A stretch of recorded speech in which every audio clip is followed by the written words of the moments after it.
በአባታችን ቃል ኪዳን ታምናለህ አታምንም ይላል። ሰማችሁ? በአባታችን ቃል ኪዳን አምናለሁ እንጂ ቃል ኪዳናቸውን ይላል ይቀጥላል። ሰው በሕይወት እያለ ቃል ኪዳን አለው ወይ? አለው ወይ? ሲቀጥልስ በሕይወት ያለ ሰው ገድል አጽፎ ታምሪው ለአቡነ እገሌ ዘገብረ ምናምን ታምር ያደረገው ታምር ይሄ ነው ተብሎ በሕይወት ያለ ሰው ገድልና ታምር ይጻፍለታል? ከዚህ በላይ ጣዖት ምን ይመጣል? ሐሳዊ መስል ይመጣ ከዚህ በለጠ ምን ያረጋናል? አንተ ምን ያረጋናል? እምትጎረደድ እየሄድህ ስለ እግዚአብሔር አቁም እንዴ! ሰው ገንዘብ ለማግኘት ብር ለማግኘት ሰው በፈለገው ቦታ ይሄዳል። ክህነትን ማነወር አለቦታ መጣል ሪያ ፊት እንቁን ማስቀመጥ ተገቢ ነው? በጣም ይቅርታ ቁጣ የሆነ ቃል ተናገሩኝ የሚያሳፍር ስለሆነ ነው። እና በጣም በእንዲህ አይነት ሂደቶች አሉ። ከሚከፋው ደግሞ ሌላ ላስታውሳችሁ። ሰዓታት ላይ አባ ስሙልተው አባ ገሌ ጸልይ በእንቲአነ ጸሎትከ ወትረ ይብጽሐነ የሚል ይጸልያል። ቤተ ክርስቲያን ሰዓታት ሲቆም ነው። ሰዓታት ባርከን የአባ እንሳ በረከተከ በእንተ ሰላማ ለቅድስት ቤተ ክርስቲያን ባርከን የአባ እገሌ እንሳ በረከተከ እየተባለ ማለት ነው። አባ ሆይ ባርከኝ ጸሎትን ልሳተፍ እያት ሰዓታት አለ እና ለአቡነ ተክለ ሃይማኖት፣ ለአቡነ ሳሙኤል፣ ለአቡነ ያሳይ የተቀጠለ ነበረ።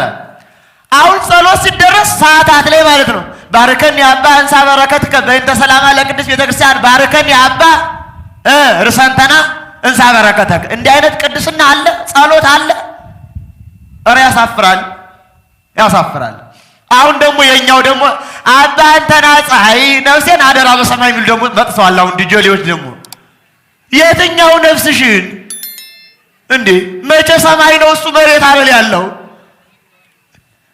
እየዘመሩ ማለት ነው ነፍሴን አደራ በሰማይ። የትኛው ሰማይ ላይ መዝሙር አጣን፣ ቅዱስ አጣን፣ ለዝማሬ የሚሆን አጣን፣ መልአክ አጣን፣ ባታዊ አጣን።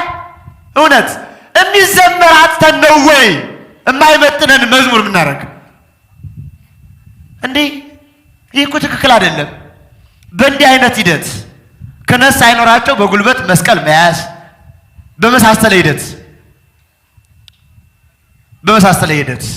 ስለዚህ በእንዲህ አይነት ሂደት ያሉ ሂደቶች አሉ። ይህንን ማስታገስ ጠይቀናል። ማስታገስ ነገረነትን ፈጽሞ የሚቃወም ፈጽሞ ከመዳን ጋር ያልተገናኘ ትምህርት እየተሆነ ነው ያለው። ስለዚህ በዩቲዩብ በሶሻል ሚዲያ በመሳሰለ ጉዳይ ትንቢት በመናገር ምናምን ሰውን ከምስጢራት ማሸሽ ተገቢ አይደለም። ምንድናቸው ባህታውያን የላካቸው? ማን ነው የላካቸው? የግል ክብረት ያልተበላበት መንገድ ፍለጋ፣ ሌላው ደግሞ የመረጃ አካላት ከአጋንንት የሆነ መስመር፣ በጥንቁልና የተካበቱ ሂደቶች፣ የተለያየ ሂደቶች አሉት። በዚህ የተላኩበት መንገድ እጆቻቸው ሌላ እጅናል።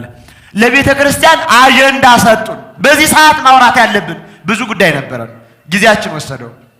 ስለዚህ ባህታውያኑ ዓላማቸው ምንድነው? ምዕመኑን ሳያውቅ ከቤተ ክርስቲያን መነጠል፣ ክብረ ቅዱሳንን እንዲጠላ ሌላ ቅዱስ መፍጠር፣ እውነትን የማይለይ መንጋ ህዝብ አጃቢ ማድረግ፣ ላማኝ ህዝብ በእምነት ስም ማመንፈቅ፣ አባት ለሚወድ በአባት ስም ማመንፈቅ፣ ቤተ ክርስቲያንን ከስር መሰረት መናድ፣ ለኤጀንቶቻቸው ግባት መስጠት፣ አጀብ እንጂ ሃይማኖት እውቀት የሌለው ሰው እንዲፈጠር ማድረግ፣ ኢትዮጵያን ወደ ተለያየ መልክ መቀየር፣ የንዋየ ቅድሳት ስርቆት ውስጥ ላይ ያለበት ንዋየ ቅድሳት ሂደቶች አሉበት።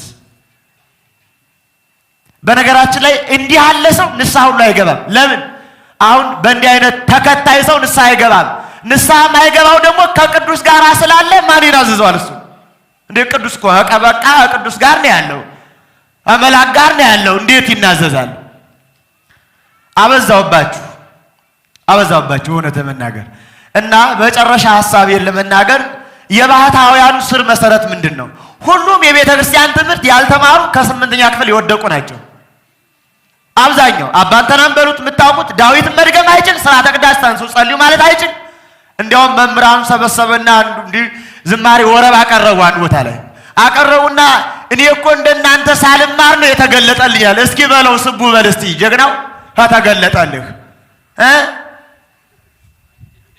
እንዴ በል እስቲ አይጠይቀውም። እዚያው አባታችን ተገልጾላቸው እንዲህ መዘመር አማርኛ መዝሙር መዘመር መገለጥ ነው። ማጥናት እኮ ነው የትንሽ ነገር። ተገለጠልኝ።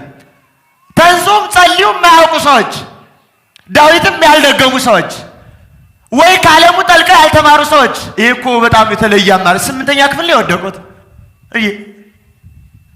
እንዲህ አይነት ይሉታል። ሁሉም እንደ ማካካሻ ራሳቸውን ለመሸፈን የሚያደርጉት ጥረት አላቸው። ሁሉም መነሻ ከዘመናዊ ትምህርት የወደቁ ናቸው። ከእርድና ያልጀመሩ በቅጽበት በቅተው የተገኙ ናቸው። ከእርድና ያልጀመሩ በቅተው የተገኙ አብዛኛዎቹ ስለላ መዋቅር የነበሩ ሰው ናቸው። ሁሉም በሚያሳማ ግብር ያሉ ናቸው። ሁሉም ግብዝና ገንዘብና ክብር የሚያጠቃቸው ናቸው። የሚቃወማቸውን የሚያጠፉበት መንገድ አላቸው። አሁን በእርግጠኝነት በየቦታው ስላየሁት ነው። አሁን ሞባይልን ስከፍተው ቴክስት ይገባል። አለቅህም፣ የአባትህ ጸሎት ይፋረዳል፣ ገና ሲወል ትገባታለህ ምናምን ምናምን ማለት ለአባታችን ድጋፍ ማለት ነው። ቅድስናቸውን ለማስከበር ጀግናው ወጣት ቅድስና አስከባሪው ማለት ነው። እንዲህ አይነት ጅል አለ?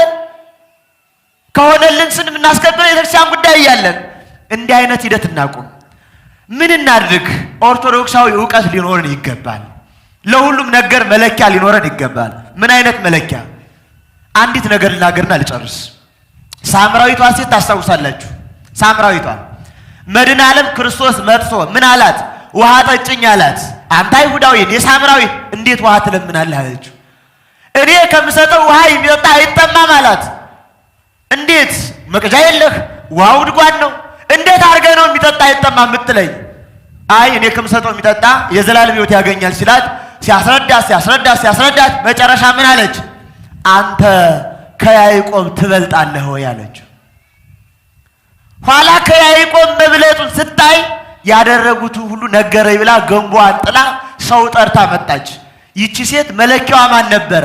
አስተማሪ ሲመጣ የምትለካው በያዕቆብ ነበረ። ከያዕቆብ ይበልጣል አይበልጥም ብላ እቢያንስ መለኪያ ይኖረን። የመምህር መለኪያ፣ የሊቅ መለኪያ፣ የባህታዊ መለኪያ፣ የመነኩሴ መለኪያ ቢኖረን ጄሊ አንሆንም። መለኪያ ከሌለን ግን ማንም ያፍሰናል። ኦርቶዶክሱ በእውነት የመንገድ ቆሎ ነው ወይ? ማንም የሚዘግነን ሁሉም ይረብሸናል። እኛን ሁሉም ይረብሸናል። ደግሞ መቆም አንችልም። ጀልድ ነው በቃ። እዚያም መሰለፍ፣ እዚያም መሰለፍ፣ እዚያም በቃ መቆም፣ እዚያም ደጅ መጽናት፣ እዚያም ማለት ነው። እንዲህ ጄሊ ያደረገን ምንድን ነው እንዲህ? እኛ እኮ የታወቀ ዶግማ ቀኖና ትምህርት ያለን በሥርዓተ ቤተክርስቲያን የጸናን ሃይማኖታችን ብጥር ያለች ቅዱሳን አባቶች በተጋድሎ ያለፉባት እኛም ልጆቻቸው ምንኖርባት ነን። እንዲህ ከሆን ምንም ታጣ። ለምንድን ነው ምንም ታጣ? አሁን እማሳስበው አጀንዳዎቻችን ብዙ ናቸው። ወደፊት ለዚህ ለክርስቲያኑ ሕዝብ የተሰጠው አጀንዳ በባህታውያን በአጥማቂያን እና በመሳሰሉት ዓለም ብርሃን በተባሉት ጊዜ ካለን ብቻቸው ምናያቸው በመሳሰሉት በኩል የውስጥ አጀንዳ ተሰጥቶናል። ማነው ስፖንሰር የሚያደርገው? የዚህን ክልል የፖለቲካ አቅም የኦርቶዶክሳውያን እንቅስቃሴ አዳካሚ ሴረኞች ናቸው። አዳካሚ በዓላማ ነው የሚያደርገው። በዓላማ ይህንን ማሰብ ይጠይቀናል። ትናንትና ተሐድሶ ሲደግፉ ነበረ። እሱ የተወሰነ መልኩ ቤተክርስቲያን ተቃወመች። ጨርሶ ባይለቅም እየቀጠለ ሲሄድ እየተለወጠ መልኩ እየተቀየረ ነው የመጣው። እኛ እኮ የምናሳዝን ሰዎች ነን። እዚህ አዲስ ዘመን ታስታውሳላችሁ? ከገነት የወረዱ ህፃናት ታስታውሳላችሁ? 2008 አካባቢ ከገነት ወረዱ ተብሎ ልብሳቸውን ለመዳሰስ የገነት በረከት ለማግኘት መባያስ አልተሰለፍክም ጎበዝ። በጣም እኮ የትኛውን መስማት እንዳለብህ ሁሉ አናውቅም። እኛ እኮ ያሳዝናል። ይገርማችኋል። ታስታውሳላችሁ አይደለ? 2000 የበረሃ አባቶች ብለዋል ከሌሊቱ 9 ሰዓት እስከ ሌሊቱ 12 ሰዓት ሳይነጋ ክትክታ በማር በምናምን በነጭ ሽንኩርት ለውሶ የበላ ከሞት ይድናል ተብሎ ሌሊት ሲቀጠቀጥ ያደረሰው እኮ ነው ያለን። ሌሊት ማር ፍለጋ፣ ፌጦ ፍለጋ፣ ነጭ ሽንኩርት አልዞርህም? ማን አለ? ባታውያን አሉ። የት? ቴሌግራም ላይ የት አገኛቸው? እንዲህ አይነት መንጋ አድርጎ የፈጠረ ለምንድን ነው? እንዲሁ ይቅርታ እግዚአብሔር አልፈጠረም፣ እኛ ራሳችን ተታላይ ይሆን ነው ሁሉ ነገር የሚያደክመን። ስለዚህ ወንድም እህቶቻችን፣ ወጣቶች በተለይ ቆም ብለን ማየት ጠይቀናል። ኦርቶዶክሳዊት ርትዕት ተዋሕዶ ሃይማኖት እንድትቀጥል እኛ ባለንበት መቆም ያስፈልጋል። ዋዣቂ ከሆን ወላዋይ ከሆን የመጣው ከወሰደን ካፈሰን ለማን ትሆናለች? ለማን ትሆናለች? እነሱ ለፍላጎታቸው ለእንጀራቸውና ለዓላማቸው ነው የሚወስዱን። እኛ ደግሞ ለቅድስና ለድነት መሄድ አለብን። ይቆየን። ወስብሐት ለእግዚአብሔር።